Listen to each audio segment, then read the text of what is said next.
There you go. There's a red light. Never. Using you. You know what? I think Of all YouTube videos. Hey, I did not realize that because I don't watch them. I bet they're left right. Like living through them and then reading them.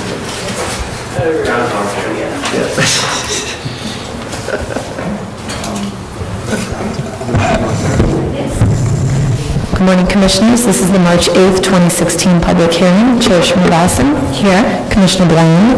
Here. Commissioner Chapin. Here. Commissioner Chen. Here. Commissioner Devonshire. Here. Commissioner Goldblum. Commissioner Gustafson. Here. Commissioner Schmier-Barron. Here. Commissioner Voss. Here. Good morning, Commissioners. First up, we have an item proposed for the Commission's calendar. It's the Empire State Dairy Company buildings, 2840 to 2858 Atlantic Avenue, a.k.a. 181 to 185 Schenck Avenue, LP 2575, Block 3964, Lot 8 in part. Jessica Baldwin presenting. Good morning, I'm Jessica Baldwin. I'm here to present for calendaring the Empire State Dairy Company buildings.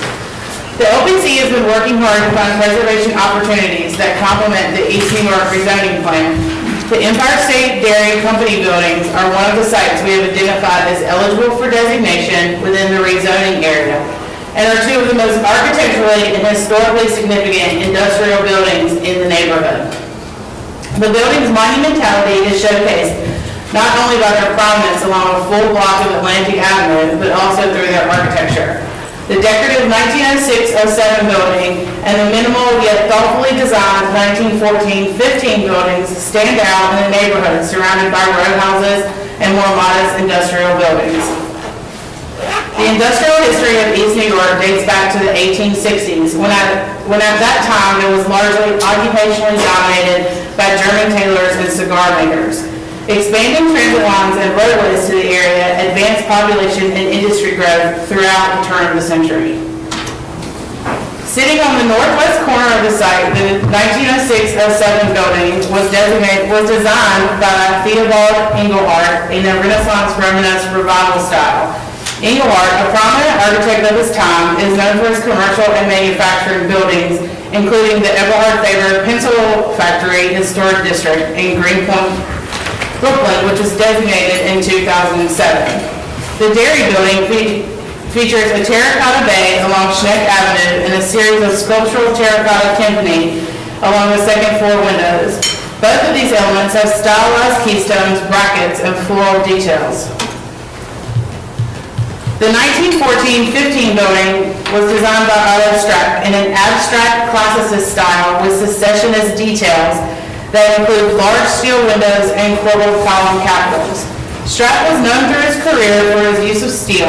His educational background in Vienna is shown here in the restrained details that showcase not only the simplicity of the building, but also its monumental scale.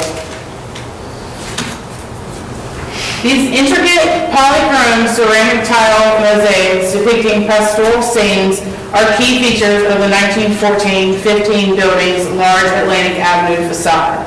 Thought to be the largest decorative tile installations from the American Encaustic Tile Company, these mosaics provide a whimsical element to the industrial building, as well as a hint at the company's agrarian connections. Here you see the area we were proposing to calendar. This encompasses both the 1906-07 building and the 1914-15 building. The remaining buildings on site serve more utilitarian purposes and do not present the prominent street frontage or architectural merit of the Atlantic Avenue buildings. Both of these buildings speak to the history of not only industrial Brooklyn, but the dairy industry. The 1906-07 building was built as dairy regulations changed and technological advancements were being made to improve the safety of milk, therefore requiring the Empire Dairy Company to construct a new building.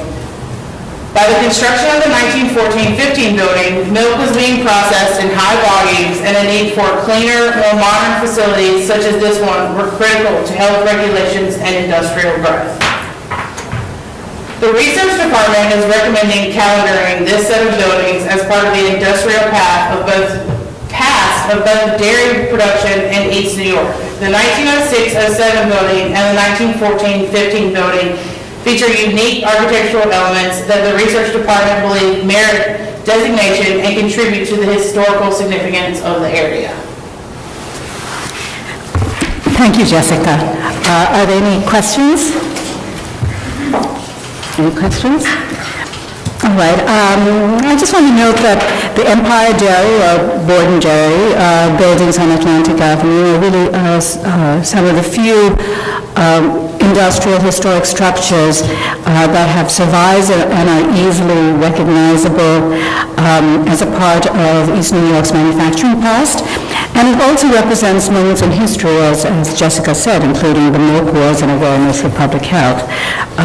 So I think we know that East New York will probably undergo change over time, and I think the preservation of these buildings are really critical to ensure that the neighborhoods have this mix of old and new. So I would strongly recommend that the commission vote in favor of calendaring these properties. So if there are no questions, yes. Question, is the stack part of the calendar? The stack is part, yes, it is.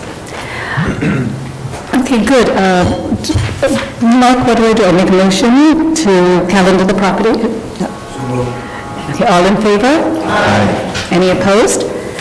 Okay, these buildings have been calendared, and we will set a public hearing for sometime in July. Public meeting item number 2 is an item proposed for designation. It's the East New York Savings Bank, 1123A Eastern Parkway, a.k.a. 1117 Eastern Parkway, 270 to 278 Utica Avenue, Brooklyn, Community District 8. It's LP 2472. The landmark site is Block 1390, Lot 44. Matt Postal presenting.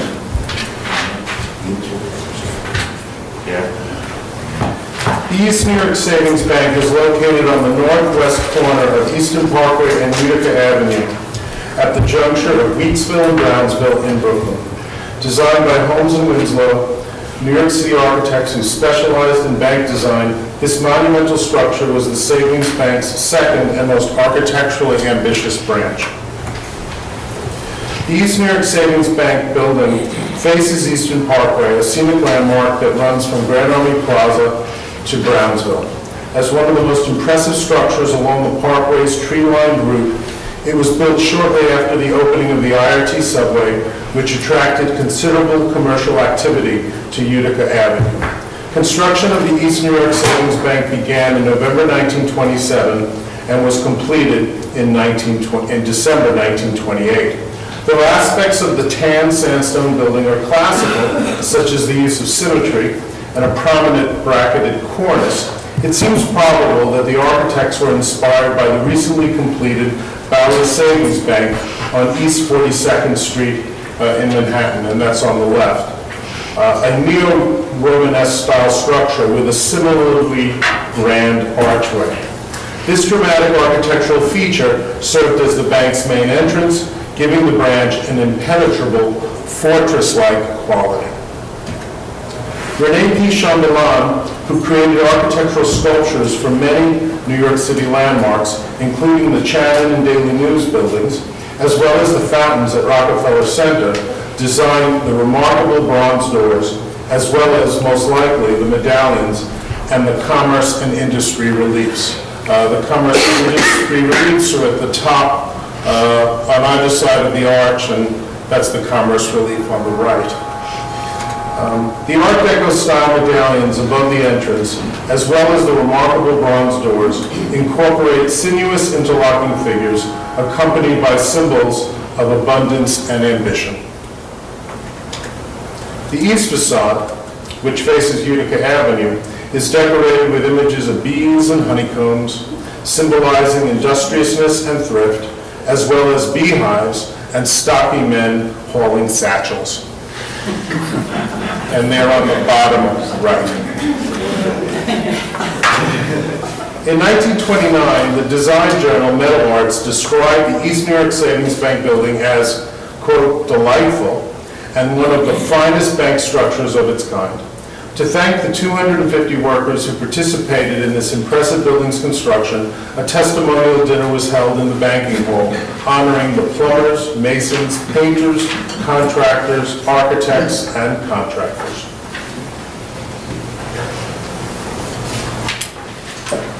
Thank you, Matt. Thank you, Matt. Do you have any questions? All right. What's one thing interesting about this building is just when you think about Eastern Parkway in Brooklyn, which is such a prominent boulevard, and as Matt said, it's a scenic landmark, surprisingly, it actually doesn't have a lot of landmark buildings along it. It has collective types of buildings, and I think there's one portion which is a part of Crown Heights Historic District. So I'm very pleased to bring this to vote. And I think the beauty and magnificence of this building speaks for itself in these photographs. So if there are no other, anybody else want to make any comments, or, yes? Could we thank the research department again for a spectacular job doing both of these buildings? Yes, absolutely. Okay, so then I'll make a motion. I move that the Landmarks Preservation Commission designate East New York Savings Bank, Parkway Branch, 1123A Eastern Parkway, also known as 1117 Eastern Parkway, 270-278 Utica Avenue, Borough of Brooklyn, as a New York City landmark because of its special character and special historical and aesthetic interest and value as part of the development, heritage, and cultural characteristics of the city, state, and nation, as set forth in the designation report for LP 2472, dated March 8, 2016. I also move that the Borough of Brooklyn tax map block 1390, lot 44, be designated as its landmark site. Second. All in favor? Aye. Any opposed? East New York Savings Bank is now a designated landmark.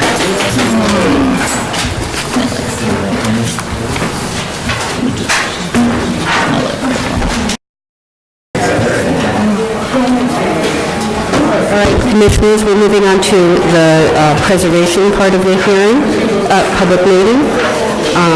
We are going to start on item number 1, which is an application for a certificate of appropriateness in the Bronx, docket number 17-5413, 4520 Waldo Avenue in the Fieldston Historic District, block 5807, lot 639. This is an application for a certificate of appropriateness, a neo-colonial style house built circa 1933 to 38. The application is to demolish the garage, construct additions, and alter the facade, and this was last heard November 10th, 2015.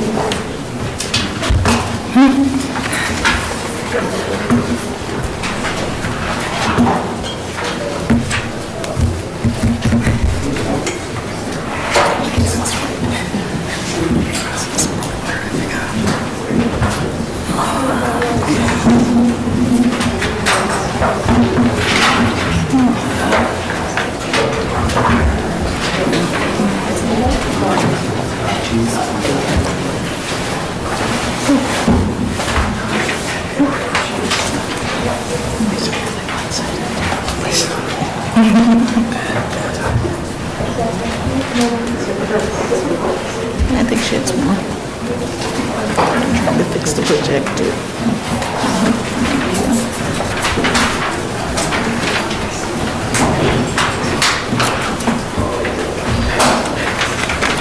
Good morning, Commissioners. This is Schaefer Preservation staff. Is this the photo? This is it? No.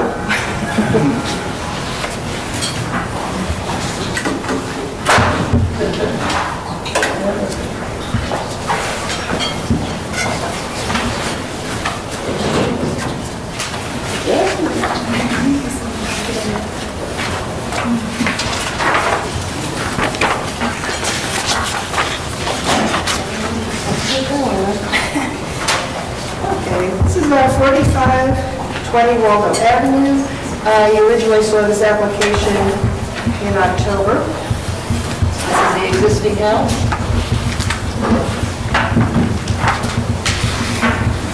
And this is the proposal which you saw, thank you. This is the proposal that you saw back in October, and it is to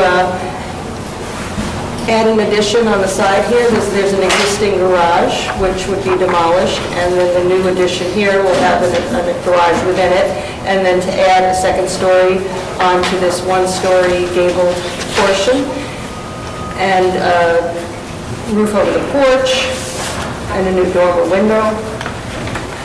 And at the time that you saw this, a few of the commissioners were concerned about the impact of this second story overwhelming the house.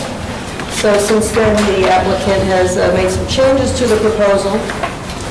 And in addition, the architect also went around the neighborhood to look for some other examples of houses, existing houses, which have a two-story projecting gabled portion. So I'll just show you some of those.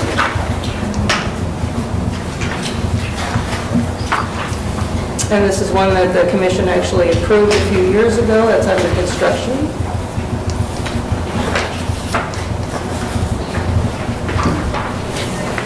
And then this is the revised proposal.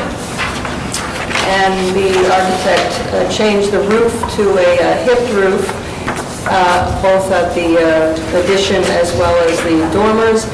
Also, the cladding for the garage, which was previously a wood cladding on the front facade, is a brick cladding to match the existing. So those are the two major changes since then. And these are some views showing it in photo montage form from the front. This is the existing, this is the size currently. And with the new addition and the new roof over porch. Again, this is the house over here with the addition, and that's existing and proposed. Thank you, Lisa. Are there any questions? Any questions for other, this is Michael?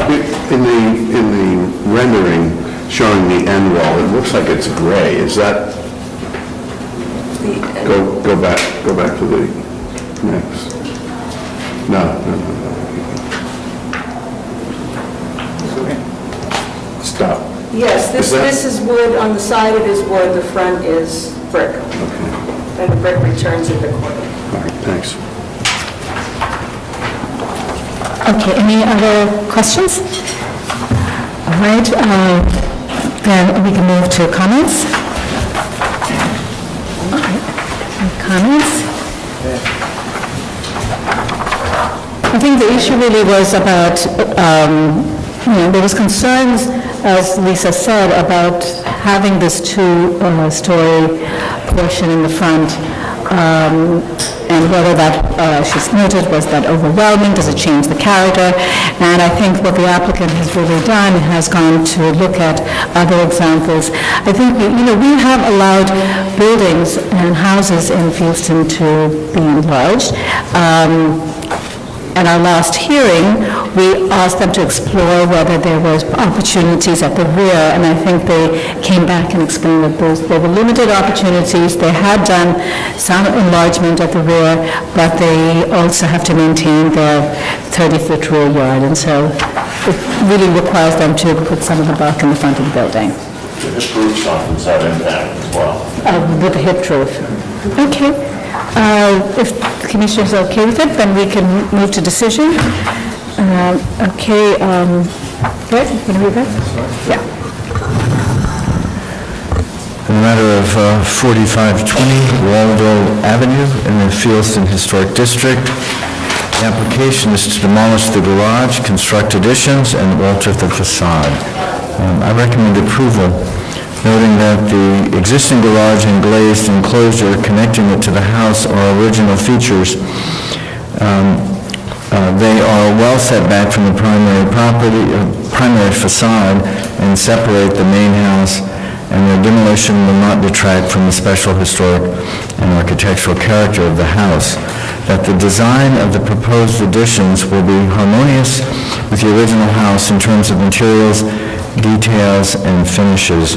That the hipped roofs of the second floor addition and dormers at the front facade relate well to the building's building style and massing, and help to minimize the impact of these additions on this small-scale house. That setting the garage addition back from the front facade will allow it to be subordinate to the massing of the existing house. That the fenestration of the additions reflects the configurations, dimensions, and proportions of the historic fenestration. That the construction of the additions will not result in the loss of significant architectural features. That the addition of a roof over the existing front porch and the proposed alterations to the porch are consistent with with houses of this age and style. That the design and details of the proposed entrance vestibule, including large multi-pane windows, wood paneling, and a multi-panel wood door, are harmonious with the neo-colonial style house. That dropping the sill of the picture window and installing multi-pane French doors with side lights is consistent with the style of the house and with openings onto porches in this historic district.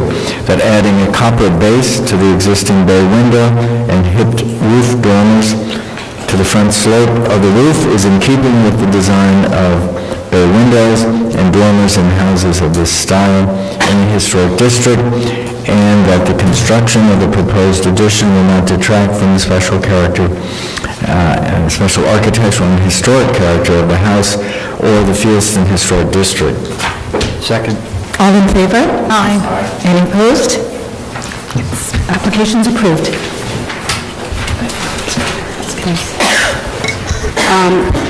You ready? We're going to skip to item number 3 since we started a little bit earlier than anticipated, and they're here. So that's an item, application for a certificate of appropriateness in the Borough of Manhattan, docket number 18-0952, 67 Greenwich Street, also known as 28 to 30 Trinity Place, the Robert and Ann Dickey House, an individual landmark in Block 19, Lot 11.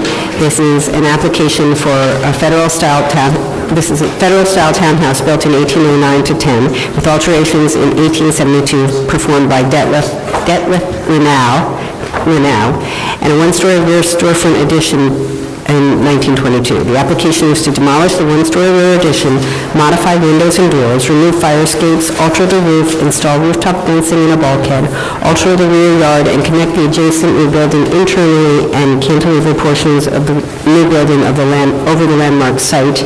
And this was heard February 16th, 2016. Good morning, Commissioners. Derek Dennery, Preservation Department staff. As you know, this is the Robert and Ann Dickey House. It's an individual landmark. The applicants are proposing to connect a new building internally to the individual landmark. It's a high-rise building with a school at the base and commercial.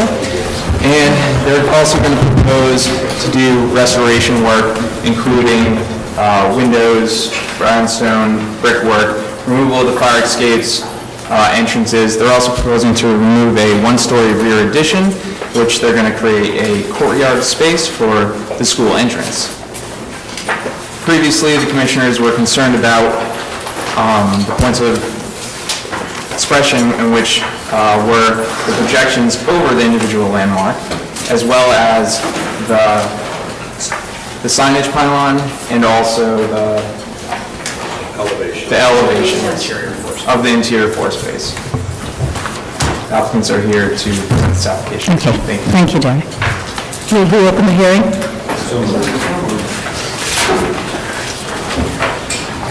So this will advance. Good morning. Dan Kaplan, Senior Partner at FX Val Architects. As was stated, we're here to follow up on the meeting hearing 2 weeks ago. So 3 modifications to the application. First, the ground floor lowered to be more in the historic condition. Second, the entry courtyard signage pylon has been eliminated. And third, we have reworked the projection over the landmark. So on your left is the previous proposal, which had essentially the Trinity Street elevation extending all the way to Greenwich Street. That would put it just under the historic sills. We have lowered looked at the programmatic issues behind, worked with the SCA, and have lowered this room, which could be at a different elevation, so that that portion is closer to the historical condition. So this was our previous design, where we basically took the Trinity Street elevation right across, and then it created some complications. We have subsequently brought it back, so it's again more in the historic condition. This on the left was our previous proposal, and you see there was some tight conditions and spaces right up against the glazing. Now we have lowered it down by approximately 30 inches, and it's more of a traditional relationship between the building and the slab and the exterior wall. Likewise with the doors and side lights, that has, the previous condition was here and then has been extended as noted. So again, it's more in keeping with the old condition. Again, we've worked with the SCA, we've looked at its functional issues, and this works for them, and we believe it's a superior relationship with the historic fabric. The second is the corner sign at the entry court. To the left is, this is the previous proposed with the triangular sign here. This is Trinity. Edgar Street South is to your left. This is the new exposed courtyard with the restored bow window or bow piece on the rear of the landmark. So in our proposal, we have eliminated that simply and just kept the extended wall as previously or as exists. So that was our proposal previously. We've eliminated that, so you can see more of the landmark. On the left, and this is very clear, on the left has the yellow signage pylon, on the right it's eliminated, and it's just simply a wider entrance into the court. I think it's less congested, and agree that it's superior for the landmark. Finally, we've spent some time looking at the revisions to the south facade projection. I just want to remind folks where the building is and why we're doing this. So that's the site. The red is the landmark, the yellow is the proposed building. It's at the confluence of Greenwich and Trinity, and looks over Elizabeth Berger Plaza, and this is a low event building, and over Battery Park. So it's a very important part of the city. It's really a flat iron site. In terms of our response, this was our original design and proposed, but we just wanted to show you the plan of the tower. So this blue line is a pleated glass facade that really responds to the south-southwest aspect of the urban condition, and is integral all the way from this corner around, including the prow here, and then returning back, where it's cradled by the core and other elements. It is a single-loaded condition. It is quite tight. One other thing, we have set the building back on these sides to maintain a better relationship to the landmark. So we have revised this design. We've reduced it and added a more graduated stepping. The dimensions, the original and proposed, I'll walk you up and then I'll show you some three-dimensionals. So what was 4 feet before is now 2 feet. What was 12 feet before is now 6 feet. This is at the mid-rise portion, so we've introduced a second step, third step, I should say, and then at the top, what was 12 is now 10. We believe, so this is the elevation, that's the landmark, this is the building. It's the original design had a step here and then came out to the full 12 feet. Here we have a smaller step, and then there's a three-step design. The red line here is our previous design, and the black lines are our proposed. You can see we've pushed it both up and in, or further away from the landmark. So I'm going to show you some befores and after, and then some zoom-ins. So this is from the south. Our previous design had the landmark, came up, stepped out, and then that was a total of 12 feet, so you got a darker setback there and deeper clearly. And here it comes up and there's 1, 2, 3 steps, so it's much more graduated and tiered.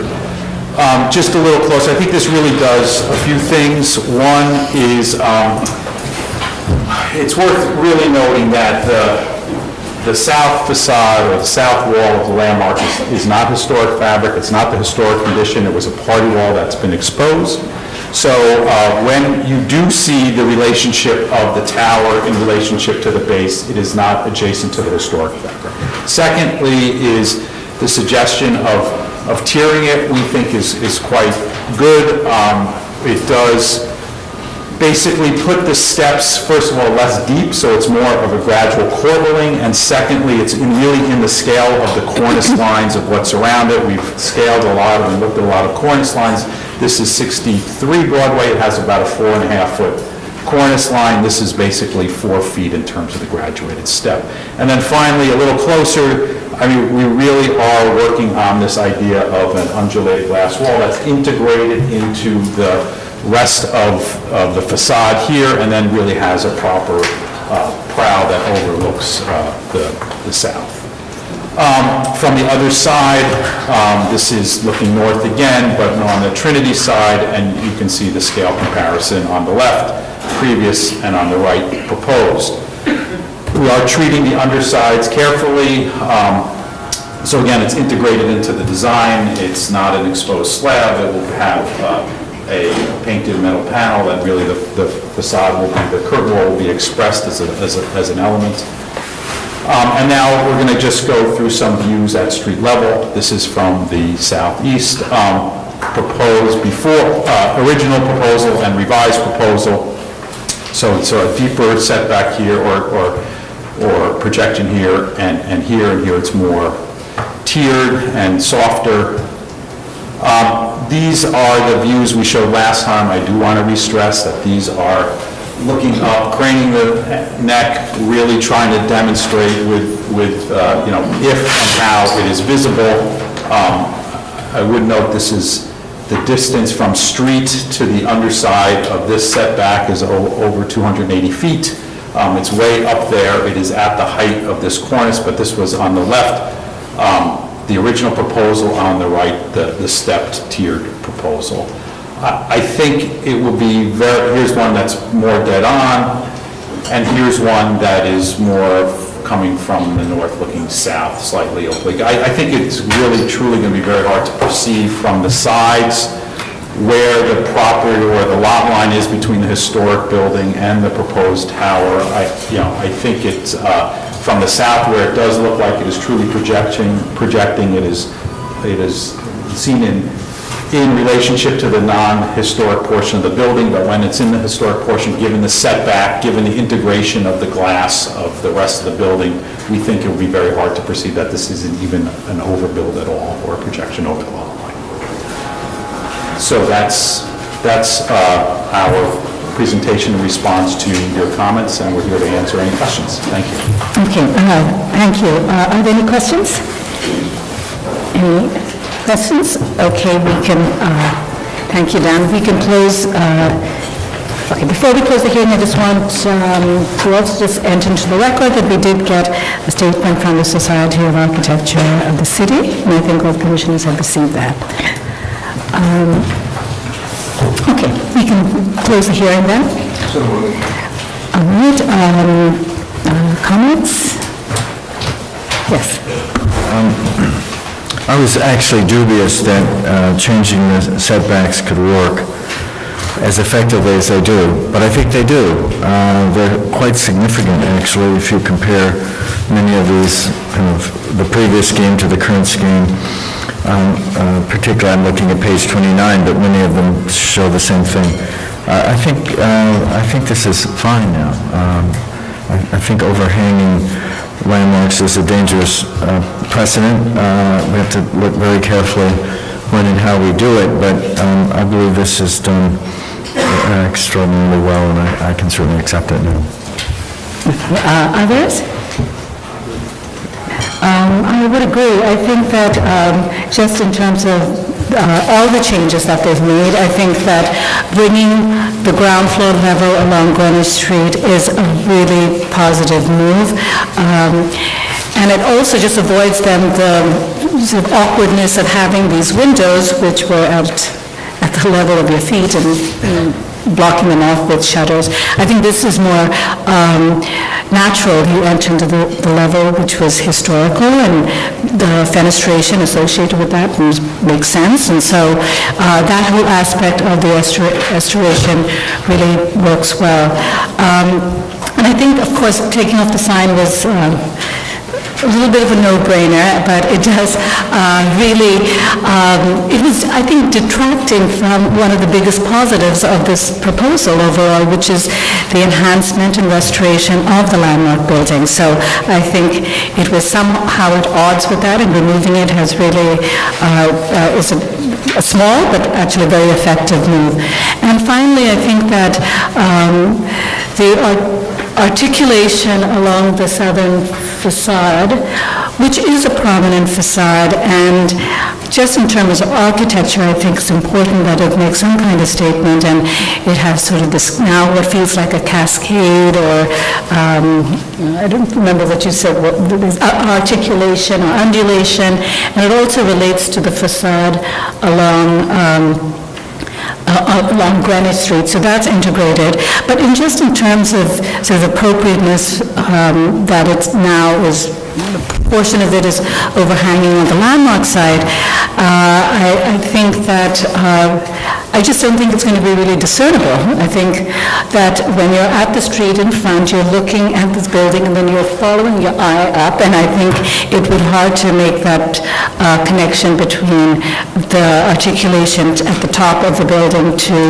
the landmark site itself. And I also think that even though you have a lot of views and vistas from the south looking north, again, I think that those undulations are fairly subtle, and I think it won't detract from the landmark itself, and again, it's seen over the secondary facade. So I think that these changes have made it much better, and I could support it. Can I just say one more? Yes.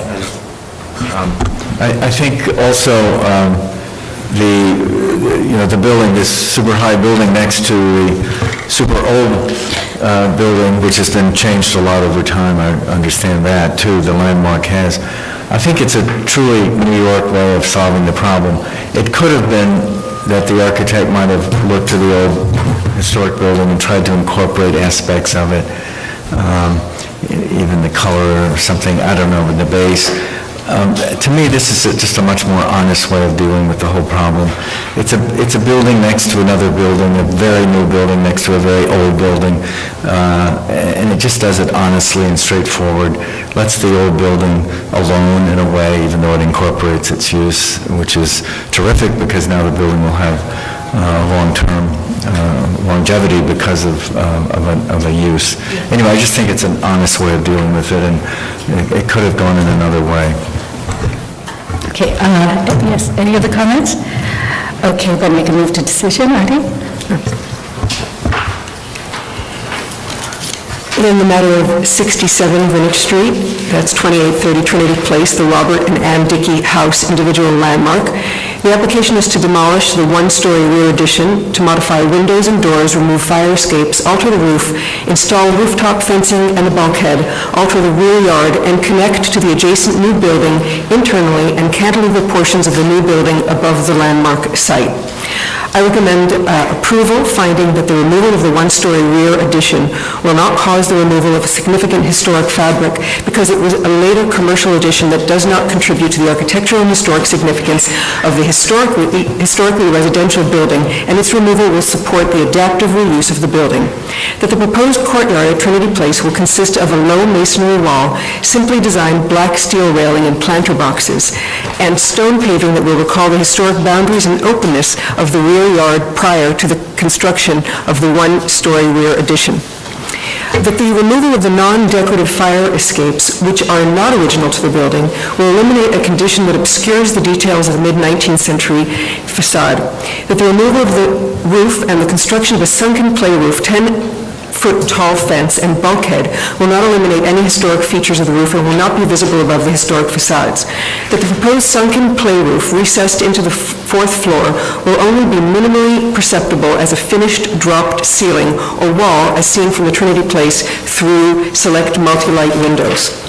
That the installation of a new wood door and side lights with transoms at the first floor of the Greenwich Street facade will recall the building's historic recessed entrance infill. That the 3 existing door and window openings at the Greenwich Street cellar level were made inoperable with diamond plating covering the sunken areaway, creating an awkward relationship between the building and the sidewalk, and therefore the infill of these openings with recessed masonry to match the surrounding brownstone will recall the presence of the former opening while blending into the base of the facade. That the removal and infill of one small window at the top floor and the creation of new window and door openings at restored ground floor will regularize the fenestration at the rear facade. That the proposed small canopy above the side of the courtyard at the school entrance will not detract from or overwhelm the building or the rear yard. That the step design of the south facade is derived from the overall massing of the building, and therefore the gradual projection over the individual landmark will not call undue attention to itself. That the proposed gradual projections over the landmark site will have sufficient height above the individual landmark's roof and will be set back well enough from the street that they will neither obscure the original volume of the landmark nor detract from any significant architectural features of the landmark. That the stepped 10-foot projection of the south facade, which projects 2 feet at 82 feet, 6 feet at 227.9, and 10 feet at 3 feet, is incremental and at such great heights that it will not be very perceptible from directly across the street and will not be readily perceptible from views south of the site. That the stepped south facade will be seen in conjunction with the secondary and utilitarian side of the facade of the individual landmark and only from distant vantage points to the south, where the projection is not perceptible. That the use of metal cladding panels and mullions at the underside of the projections is consistent with the building's facade material and will integrate into the overall building design and its sculptural form, minimizing any visual impacts on the landmark. And that the proposed work will not detract from the special architectural and historic character of the individual landmark. All in favor? Any opposed? This application is approved. Thank you very much. Now, the next item is an application for certificate of appropriateness in the Borough of Manhattan, docket number 17-6576.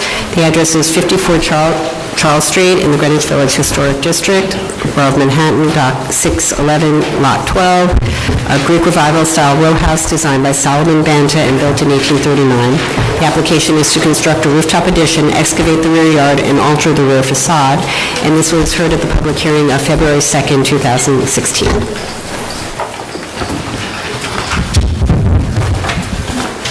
Good morning, Commissioners. Sarah Ripple, Preservation Staff. This is 54 Charles Street, which came before you on February 2nd, 2016, for a proposal to construct a rooftop addition, full rear yard excavation and below-grade extension, and alteration to the rear facade. The property is located in the Greenwich Village Historic District on the south side of the street between West 4th Street and 7th Avenue South. The rear and partial side of 54 Charles Street were exposed when 7th Avenue South was cut through the neighborhood in 1917 and have remained exposed since designation due to the one-story building on 7th Avenue South. The visible secondary east facade is clad in clapboard. 54 Charles is part of a row of 5 Greek Revival row houses that are relatively unchanged at Charles Street. As noted previously, there will be no changes at the primary facade. The proposed rooftop addition has been reduced in size and set back from the rear facade. When looking at the revised front elevation, you may notice that the rooftop deck atop the addition has been eliminated from the scope and the railings have been removed. This is the previous proposal and the current revised proposal. The Commission's primary concern during the February 2nd public hearing was the bulk and visibility of the rooftop addition as seen from 7th Avenue South. In response to the Commission's comments, the proposal has been revised to set the addition back from the rear facade by approximately 13 feet 7 inches. The alterations at the rear facade of the row house remain unchanged, which includes the installation of a multi-level metal and glass window assembly. The proposed rear facade at the rooftop addition has been revised. The extended brick parapet atop the historic stone parapet is set back 1 foot and has a metal railing at the top. These renderings show the rear elevation from the rear yard, the previous proposal on the right, and the revised on the left. And here in an axon, the 13.5-foot setback as shown from 7th Avenue South. From 7th Avenue South north of Charles Street, the addition is not visible with exception for part of the proposed chimney extension. And here you can see the changes in visibility between the mock-up for the previous proposal, which is shown in the photos at the top, and the revised mock-up, which is shown at the bottom. And again, the different mock-ups, previous at the top and revised at the bottom, with the rendering of the additions to the far right. Here. The visibility from Charles Street has not changed from February 2nd. The chimney extensions are partially visible. And nothing is visible over the primary facade. Finally, the addition of the roof will be seen within the context of the new building going up at the south end of the block, as shown here. The previously proposed addition is at the top, and the current revised proposal is at the bottom here. You can see it here in relation to the other buildings in the row. The architect, David Zhang, is here to answer your questions. I don't think so, but okay. Let me see.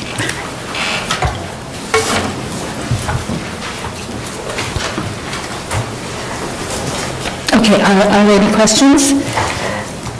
I just, yes. I missed it, I'm sorry, but the chimney that's getting extended, it's now freestanding on the left. That's for this building or for an adjacent building? That's for this building.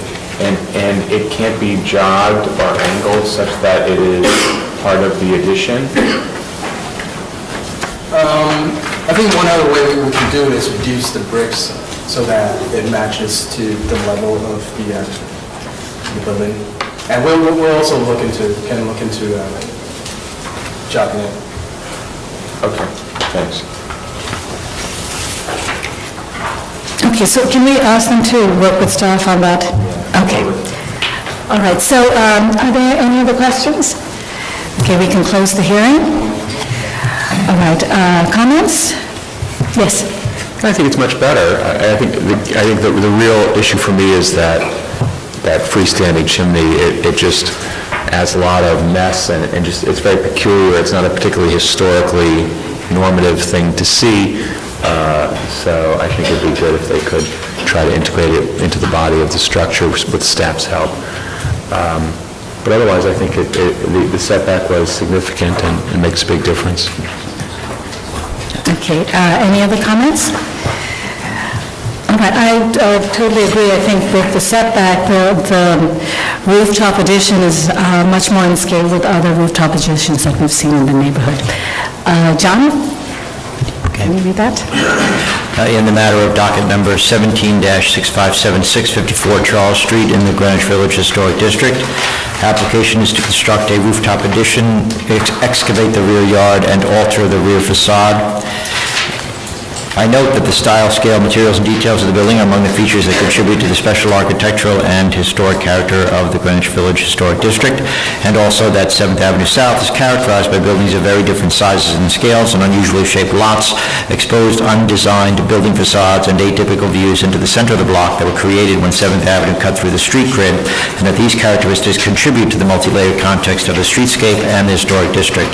I recommend approval with a modification, finding that the proposed construction of a rooftop addition and bulkhead will not result in the loss of or damage to a significant architectural feature of the roof or building, that the bulk of the rooftop addition will not be visible from Charles Street or over the primary facade, that the proposed mechanical equipment is minimally visible from oblique angles on Charles Street and within context of other utilitarian rooftop that although the addition and railings are entirely visible from 7th Avenue South, this view will be in the context of rear and side facades of the buildings that face Charles Street and a new 7-story modern building on 7th Avenue South. That the proposed rooftop addition is set back 13 feet from the rear facade, thereby minimizing the visibility from 7th Avenue South, and is in keeping with the typical scale of rooftop additions added over time in row houses in this district. That the brick cladding of the rooftop addition is typical to the building and the historic district and will have a neutral presence. That the steel multi-light doors and windows at the rear facade of the addition are in keeping with the historic divided light windows while contributing to the addition's contemporary design in terms of size. That the proposed alteration to the rear facade openings at the basement and first floor consisting of steel divided light full-height fixed windows and 2 doors will not be visible from any public thoroughfare, and the metal panel in the window assembly will recall the location of the floor plate. That the top floor will remain intact, thereby preserving the relationship between the building and its pair at 56 Charles Street. That the brick parapet extension and metal railings establish the historic height of the row house by means of a 1-foot setback and utilizing different materials from the historic parapet. That the proposed demolition of the greenhouse will increase the green space at the rear yard and central green space and will not result in the loss of significant historic material. That the excavation of the full lot below grade extension will be set back from the rear lot line by 5 feet, thereby allowing the potential for mature plantings. And that the excavation will be done in compliance with Department of Buildings regulations under the supervision of a licensed professional engineer or registered architect to protect the building's facades and the adjacent buildings.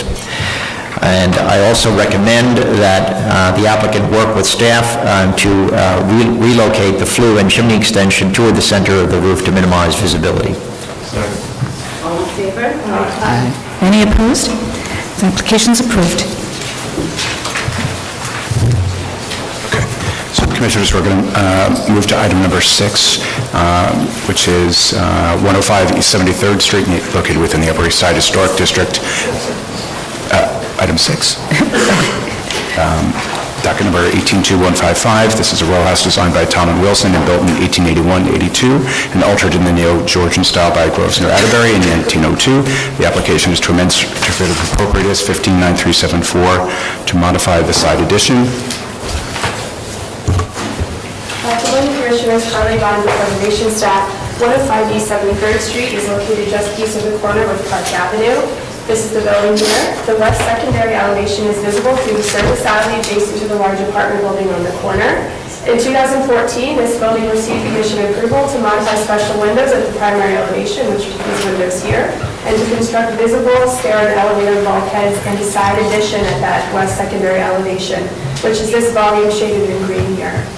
The applicants have returned today, or not here, with a request to amend a proposal for an additional extension at this elevation. So it's hard to see, but it's a slightly lighter shade of green. Actually, this is better. So this volume is the 2014 approval, and they're requesting this 2-level extension here. And this is the dotted area. So this is the additional floor area they are requesting at the side elevation. The special windows from the primary elevation were approved and relocated to this multi-light window assembly on this elevation. So Carly, just that's it, it's filling in that one portion? Correct. Okay, and it's all going to be in brick and... Yes, the same red brick as the brick on the secondary elevation. And there'll be 2 French window openings at the extension. Okay. All right, any questions? Okay, no questions. We don't have to close the hearing. Comments? Any comments? It's, I think, a modest change from what was previously approved, and it's just amendment to the previous C of A. Okay, great. Diana, do you want to read that? It's East 73rd Street. Thank you. In the matter of Certificate of Appropriateness, Borough of Manhattan, 182155, 105 East 73rd Street. Right. The application is to amend the Certificate of Appropriateness 159374 to modify the side addition. I recommend approval, finding that the approved side addition and proposed additional bulk at the secondary west elevation will only be obliquely visible from a narrow view corridor on East 73rd Street through the adjacent service alley.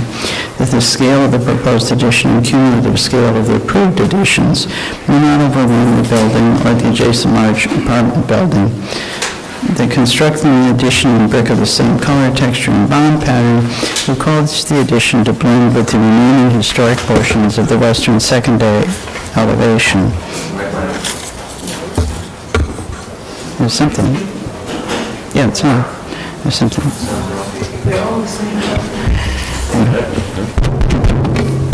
Okay, anyway. It's back. That the proposed punched window openings and approved multi-level window assemblies at the side elevation, while minimally visible, will maintain the existing solid-to-void ratio and secondary character of the western facade, and that the proposed work will not diminish the special architectural and historic character of the building or the Upper East Side Historic District. All in favor? Any opposed? The application is approved. Commissioners, we're now going to move to item number 2, which is an application for certificate of appropriateness in the Borough of Brooklyn, docket number 179335. This is 348 Clermont Avenue, located within the Fort Greene Historic District. This is currently a vacant lot, and the application is to construct a new building, and this was last presented at the January 19th, 2016 hearing. Good morning, Commissioners. Carolyn Hudson, Preservation staff. This application was last seen at the public hearing of January 19, 2016, to construct a new building at the vacant lot at Clermont Avenue, just to the south of Lafayette Avenue. At the time, Commissioners had concerns about the height, the window fenestration, visibility of the top floor, and HVAC units at the rear facade. The applicant has returned and, in response to your comments, has increased the height of the new building to match the adjacent row house, proposing a 3-bay wide fenestration pattern instead of 2, has introduced a stepped parapet at the lot line elevation to help better integrate the top floor into the overall massing of the building, and at the rear facade has relocated the HVAC units from its original location. And there was also a request to show additional views to understand how the top floor would be visible. And that can be seen here.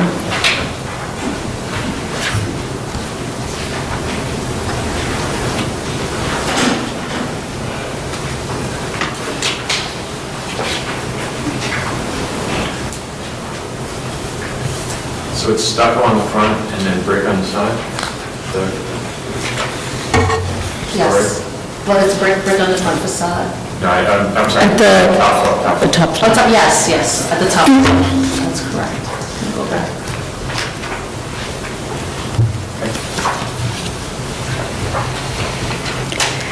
Okay. Are there any questions? Because I know the applicant's here. If they have any questions? Okay, we can move, we can move to discussion. All right, comments? Yes, Diana. I think the applicant's response to the Commission's concerns is good. I think that the front facade is much improved, and the views as well. Any other comments? Yes. I would just ask, I think it is greatly improved. I would just ask the staff to look at the cornice with them. It looks a little bit chunky, but I'm sure that they can look that out. It's minor. Okay. Any other comments? I'm not really convinced about a rooftop addition on new construction that's trying to look like a rooftop addition on old construction. So, I mean, I think it's appropriate, but I don't really understand it. Right, it's not really a rooftop addition, but it's a setback and the top floor.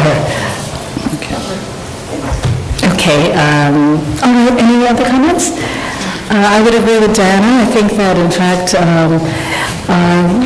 the front facade is so much better. I think just going to the 3 bays has just integrated much better with the historic sort of vocabulary. And by increasing the street floor and matching it, they've allowed the penthouse or the setback portion at the top to in fact become less visible, and I think that's good, particularly since you have a lot of views from the park across the street. Okay, good. Okay, sure. In the matter of 348 Clermont Avenue, Fort Greene Historic District, the application is to construct a new building on a vacant lot. I recommend approval, finding that the construction of the new building on this vacant lot will strengthen the streetscape at the location and reinforce the street wall of the original pier.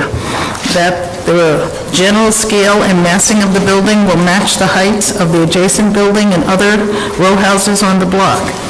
That the proposed 3-bay wide fenestration will relate to the predominant pattern of 3 bays found on row houses in the streetscape and throughout the historic district. That there is a variety of building types consisting of row houses, chancery buildings, and school on both sides of the street, and therefore the new row house featuring an at-grade entrance to facilitate handicap access will not detract from the streetscape. That the proposed brick facade and cast stone windowsills and lintels and cornice will recall the historic 19th century row house typology characteristic of the streetscape. That the black painted metal railing and gate at the areaway will be in keeping with the metal ironwork historically found in the district. That the brick lot line parapets help to minimize the visibility of the top floor over the secondary elevations. That the footprint of the building will not project beyond the adjacent buildings on the block.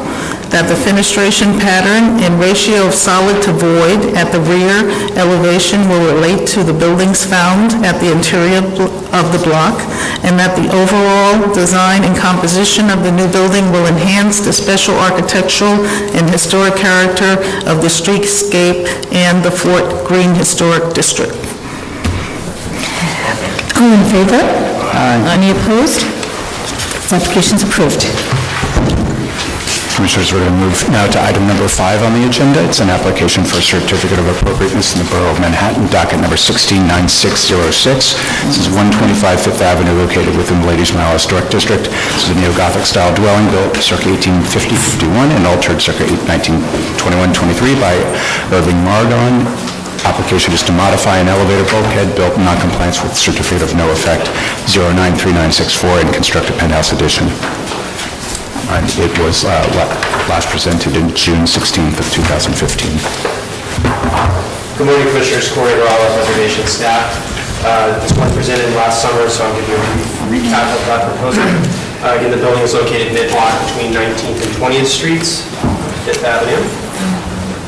Here is the historic tax photograph and an earlier designation photograph. Do note that there is a bulkhead visible over the primary facade directly across the street at that time. A couple other photographs. There was a major fire at the building, I believe in the 2000s, and the building has since been fully restored to correct that work. Okay, here's an existing condition photograph. So as you can see, the existing elevator bulkhead is not the bulkhead that was shown earlier in the designation photo. So the existing elevator bulkhead is visible over the primary facade from various vantage points, and that's what you're seeing here circled. So visible from 5th Avenue and also from some of the intersecting side streets. It's located above what is believed to be the original elevator shaft location. And again, it did replace a grandfathered elevator bulkhead that was also visible, but to a lesser degree. LPC did not review the replacement of the elevator bulkhead as extended to access the roof level. So this application seeks to legalize the existing elevator bulkhead. And that will incorporate an adjustment to what you see here, which will be a reduction in 2 feet of height from the top of that elevator bulkhead. And that's what you're seeing here in the existing condition photographs. I'm going to skip ahead. There are a lot of comparative plan drawings and sections in your handout you can refer to. So in addition to legalizing the bulkhead, the prior public hearing, the applicants had proposed the new penthouse addition. This is a setback penthouse, the front wall of which would align with the existing elevator bulkhead. And it did additionally require an enclosed vestibule located proud of the elevator bulkhead. That's what you're seeing here. And that's due to the construction and type of the elevator that was installed, which would not allow the door to access to either side, only to the front or towards the back. And in this case, it had to be done towards the front, so that's why that's there. And that is something that you see from the street. The proposed penthouse also included a partial second floor with tall clerestory. That's what you're seeing here towards the top. A sloped stair bulkhead, which is built on top of the existing fire egress stair, as well as railings and mechanical equipment. The commissioners were largely supportive of legalizing the elevator bulkhead and its proposed reduction in height, with its proposed reduction into account. However, the commissioners did ask that the visibility of the penthouse and the associated rooftop elements be reduced, and that the design and materials be simplified to not compete with the primary facade. So as you can see, the applicants have responded with a revised proposal. I'll just flip back and forth here just for a second.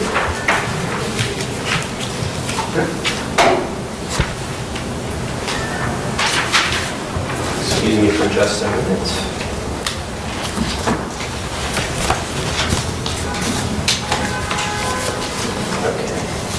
So here's the previous proposal again. You can note the brickwork at the front with a taller parapet, the louvered front of the vestibule, and again, the clerestory and the stair bulkhead, and then the changes made. And please do note in the background, these are existing background buildings. These are not part of the proposed addition or any of these elements seen above the topmost part of the penthouse here. So to summarize the changes, the front portion of the lower level of the penthouse, what I'm circling here, has been reduced in its height, and that exposes sort of that second tier of the penthouse beyond. So that drops the height as it's seen in conjunction with the front facade. Also, the louvers were removed, and all of what you're seeing here in terms of materials is a turn-coated steel, no longer the brick or the other metal panels seen previously, the composite panels seen previously. Other changes, they lowered and changed the slope of the stair bulkhead. I believe that was a reduction of about a foot. So that also comes into play with the visibility. And then at the top, the clerestory, the 3.5 foot clerestory was removed and replaced with a smaller setback pure metal skylight. And again, that will affect some of the visibility issues from before. So I will show you some of the changes in terms of comparison. Again, this was the previous proposal. You're seeing that brick band at the front portion of the penthouse. Here on the right is the existing condition with the elevator bulkhead. This shows the change to the proposal where you no longer see that. Here's a blow-up of it. So what you're seeing instead of that brick is a cable railing. So that's sort of at this line here, but the brick parapet band itself has been removed. So this is directly across the street on 5th Avenue. And again, you're seeing the existing bulkhead, which is being reduced by 2 feet. Further views, this is from a distance to the south, the intersecting street. And the blow-up of that change, so that's the prior condition, and then the proposed condition. Again, you don't see that pop-up clerestory, which was changed to the pyramid. That's been removed from view. Also, just note what you're seeing here on the right is an existing elevator bulkhead on the neighboring building. Corey, could you just do that before, after? Sure. Before and after. That is a brown buff brick that you're seeing on the side of the stair bulkhead and a standing seam metal roof. And again, the turn-coated steel for the siding that's seen. And that is the proposal. It's a similar view from the north looking south to this. It's just kind of the opposite view of what you see here because it's basically symmetrical.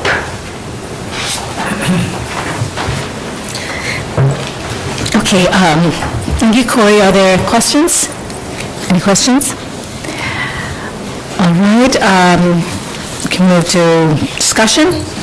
Okay, comments? Yes, yeah.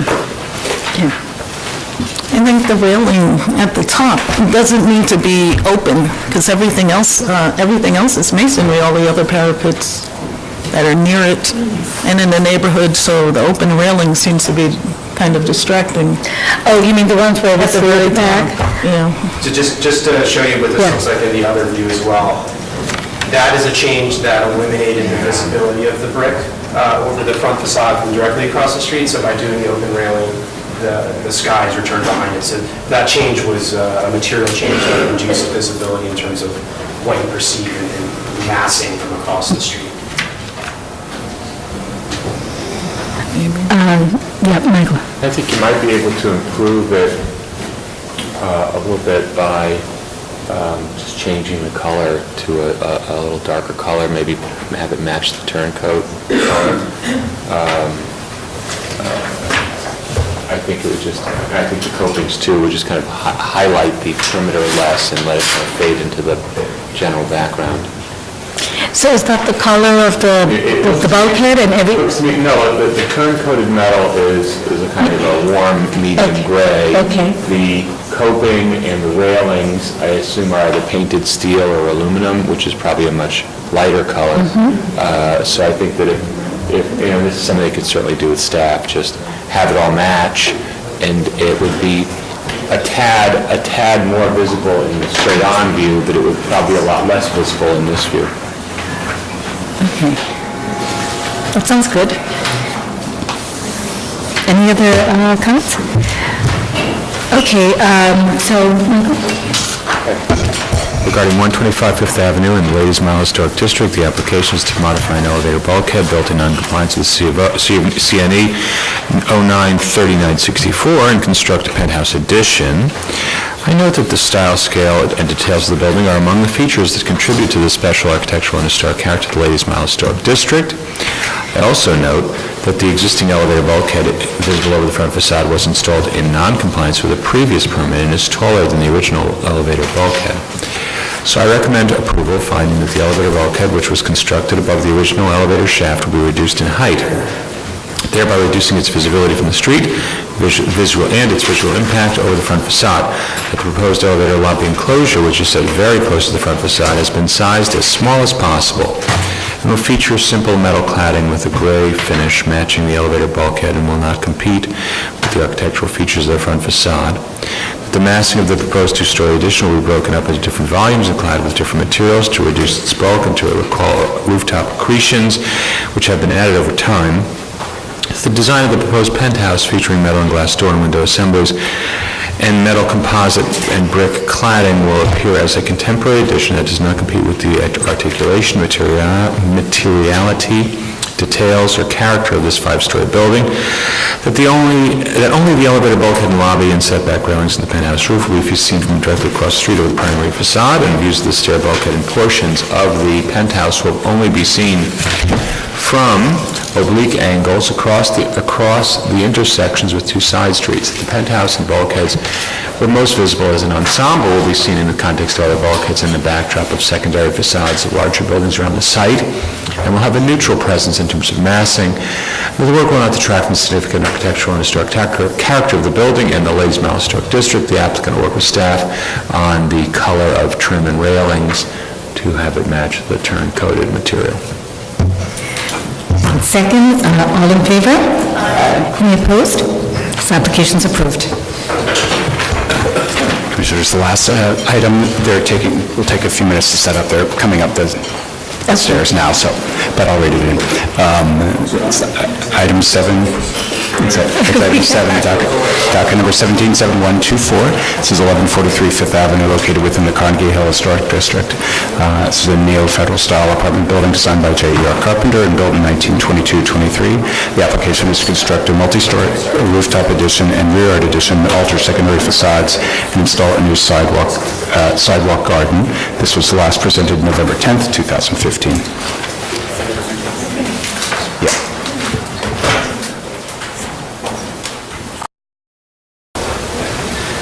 Good afternoon, Victor Tomatic Preservation staff.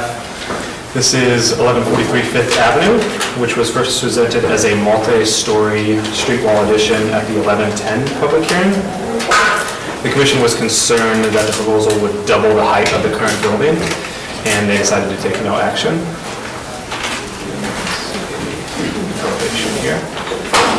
The applicants are back with a completely new design with a new program, utilizing the existing one-story penthouse. Additionally, there will be reconstruction work at the rear facades, a new sidewalk garden, and then finally, a contemporary metal and glass canopy is no longer being proposed. They're going to reclad the one that's there now. And architects are going to go into further detail.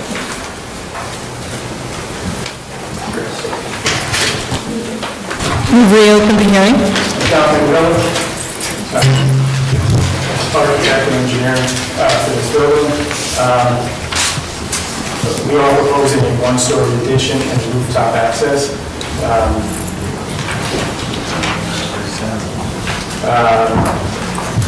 Located on 43 Fifth Avenue.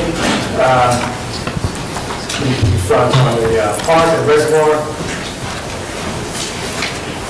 These are stable photos. And existing conditions from the building as of today. The building is vacant currently and deteriorating in bad condition. This is the existing penthouse. It's a synthetic stucco, and as you can see, it's coming apart. So our proposal is to leave the penthouse at this setback, which is 16'4" from the front of the facade, and put an additional level on it, which raises the building essentially by 9 feet, 9.5 feet. And some mechanical equipment on top of the roof. Front facade, this is the way the building looks today. Large aperture between the two buildings. This is the only building that actually has the address on that block on Fifth Avenue. And this is the proposed addition. The 9th floor addition, what you're looking at is the bulkhead above on the rooftop, which is set back 28 feet, and then there's screening at 40 feet back. Proposed entrance landscape, garden, northern entrance. So the facade is being all restored. It's in good shape, but it all needs to be redone. The limestone, the brick, new windows, guards, all being replaced and restored. Elevation and section, so this is the proposed elevation, limestone surround, bronze inset window, and rooftop bulkhead. And you can see the proposed penthouse section. And this is our building section. From the street, from Fifth Avenue, from the wall, approximately 70 feet away, the sight line, red is the existing building, and you can see where the proposed addition rises up above that with the bulkhead and scissor stair.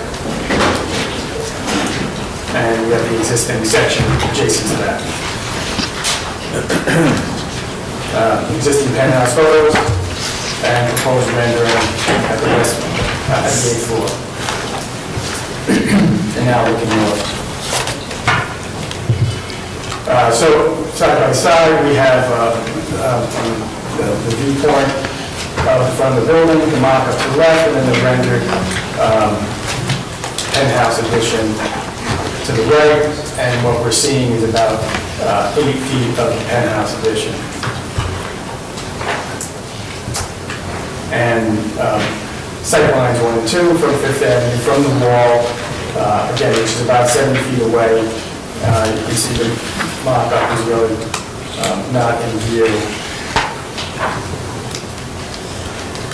And now, we're up on the wall in the park, and you can see the viewpoints 1 and 2 again. And you can see how the addition is viewed from the park. And again, now we're getting back a little further.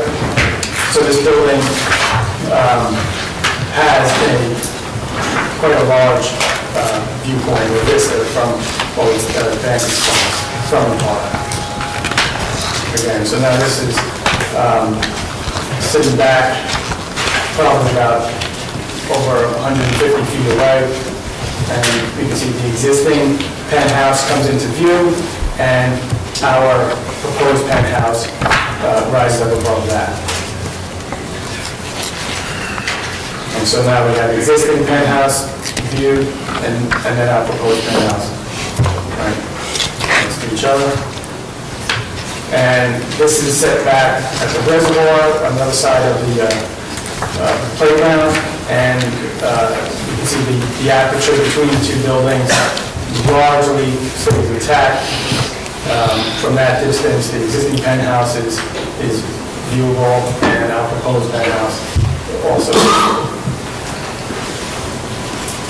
And again, this building, because of its location, you can't ignore the fabric of the buildings, all the buildings, all the additions start to come into play. So we start to view it from a great distance away. And some adjacent penthouses that have been built way prior.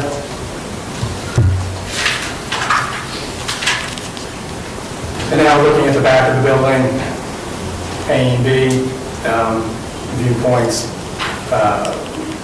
from what our existing building looks like from behind, and the rear yard views of surrounding buildings. And this is our proposed existing building with our proposed north elevation, and then a screening on the back. This is a terracotta material, facade material, and proposed and existing also from the rear yard and our floor plates. So our proposal, of course, meets with all zoning, and our addition, I believe, is not overpowering to the front facade. The front facade, we're not trying to bury it with this addition. It's merely a one-story addition. Let me get back to the section.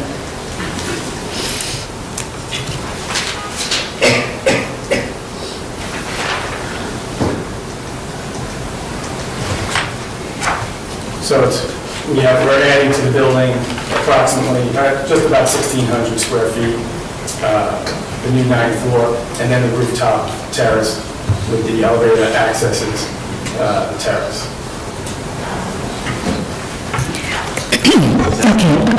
Is that rooftop for the whole building? Yes.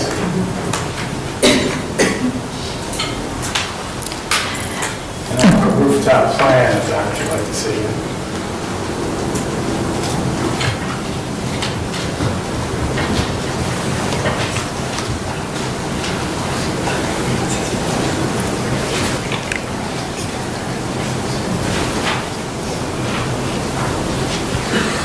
Top, both bulkhead, the elevator, vestibule, terracing, and then the scissor stair access.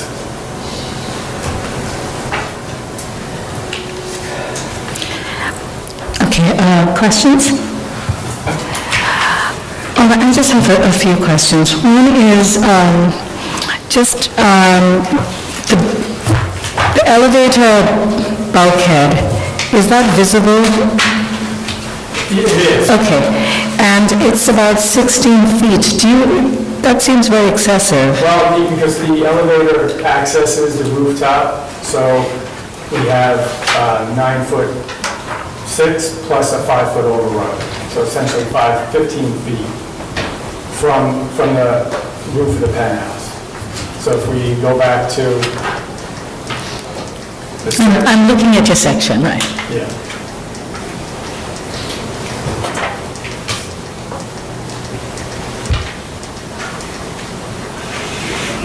So you can see the elevator, the overrun of the elevator is about approximately 5 feet, and then we do have a stop on the roof of the 9th floor. So that's the bulkhead that you're viewing. And that roof of the 9th floor is accessing... A terrace. Which is the terrace, the front? It's the front and then adjacent north of that bulkhead. So if you want me to go back to the plan, I could show you again until the last page, sorry. Sorry, maybe we'll go back and forth. So you can see the terrace, you come off the elevator, you have a small vestibule, and then the terrace is all the paving patch that you see there. Okay, and then you also have access to that area through stairs, is that right? Well, you can access it through the stair and an elevator to that terrace. Okay, and just on your section, which is LPC 11, the existing one-story, just from the photographs looks, what is that height? The roof of it is 88 feet. Or just floor to ceiling? 10 feet. Okay, for some reason in this section, it seems, are you elevating? Yes. Okay. Yes, sorry about that. Let's go back to the penthouse section. The floor of the penthouse is being elevated 18 inches. And what is the reason for that? So if you see here proposed penthouse section, right, rising up 18 inches. Well, taking advantage of locating the new floor that we're putting in at that level. So views from inside that space are now, the parapet is a little bit lower. So when you walk out, you'll be just a little elevated above the parapet, and that's where we're adding a railing in front of the parapet. All right, wouldn't the whole approach to be to, in fact, make this enlargement at the roof actually as small as possible? And so it seems as a very simple thing you'd want to do is just keep it at the floor. And because I think it's true, you may gain a little more visibility, but you have access to this roof, the terrace, and you can just go to the parapet. So I think that's one thing, and I think similarly, the floor to ceiling heights, I think, could be reduced as well. And I think, at least for me to find this appropriate, maybe you want, even if you go 2 floors, to try and make it mass like it's more of one floor. And since currently you have a 1-floor addition, which is, I don't know how much it is, but it seems larger than normal. It's 10 feet. Right, so I think you want to just bring this whole thing, just scale it down. Well, it could be done. The owner's request was to try to gain a view, try to maximize the view from that level of the penthouse, and then the 9th floor was an additional space to that, so we were trying to take advantage of, if we're going to rebuild it, why not rebuild it back to a height that worked for that space, but I understand the comments. Okay. Yeah, no, just questions, but any other? Just following that point, if, as the chair proposed, you wouldn't lift the floor, you wouldn't then need a railing, right? You'd be leaving the parapet? Okay. Okay, are there any other questions? Okay, we can go to comments. Fred, you want to say the chair? Okay. I don't have a problem with the height of the elevator bulkhead, actually. And I don't have a problem with seeing some of the addition that's being proposed. I think a 2-story addition can probably work here in my judgment. But, and from the guy who usually doesn't mind seeing rooftop additions, I'm minding seeing this rooftop addition. I think it's too aggressive, and it's designed it's completely devoid of any relationship to below. And it's designed to be a 2-story space. I think if you could somehow rethink it, the design of it, and even perhaps push back the 2nd floor somewhat, not very much perhaps, but just make it so it's not so aggressively prominent. I think it just needs to be much less prominent. Others may have a different point of view about seeing even more of it than I'm willing to see, but we'll let them speak. Yeah. I agree. It's kind of prominent. I think mine went out too. I'm thinking maybe they can change materials and just go back to brick, and it would be that size and it wouldn't look so prominent. Okay.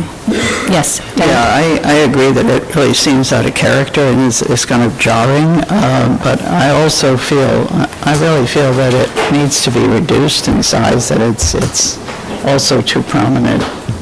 in terms of its mass, Okay. the whole thing together. But, Okay, other comments? Yeah, I agree with general tenor of what's been said. I think that if you knock off at least, a foot and a half for every floor, you get rid of the 18-inch elevation, you've already taken off 3 or 4 feet, and that's a big difference.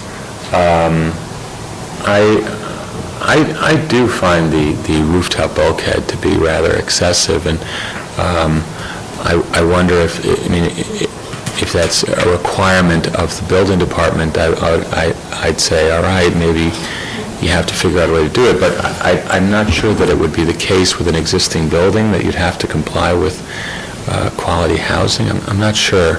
I'd ask the applicant to look at that, and if you have to give up an amenity of the roof deck, it seems like we're paying a very high price for that roof deck, a very, very sizable bulkhead that's visible from New Jersey. And I think that in terms of the contextualization of the visible addition to the building, I agree with that as well. And I think the place to start is to look at the very simple bay relationship of the lower building to the upper building. The building is characterized by a very, very simple rhythm, and the fact that this building chooses to break that rhythm in a very overt way, I think it's like, why bother? Go with the flow. Okay. Other comments? Yes, John? Yeah, I think that this is one of those rare occasions when I'm more extreme than everybody else. It is, I think, as was said, this thing is visible from New Jersey, and I will vote against adding to the height of this at all. Okay. All right. I just want to also note that we got letters from Friends with J.E.R. Carpenter, of Carnegie Hill Neighbors, Historic Avenue, Park Avenue, HDC, Friends of Upper East Side, and the Community Board. And I think, if I can summarize all the comments, they've been distributed to, obviously, all the commissioners, and it's in your package. But I think the general thrust is that